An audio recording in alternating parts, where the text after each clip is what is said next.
মাছ আছে তো এই ব্যাট করা দেখছি কত দিন এসে জানাস তুই বহুত দিন এসে দেখলাম আমি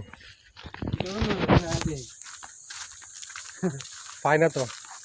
পাই না প্রায় এটা দেখছি মনে হয় আমার তো না এলো 8-10 বছর তো হইবই মিনিমাম 10 বছর হইব আর চোখের সামনেই পড়ে না আজকে যা নিজে নিজে যাই পারে লইলাম আমরা কাটা মোটা খাইছি মেলাটি তো এদিক এদিকে ঘুরো দেখে পরে আর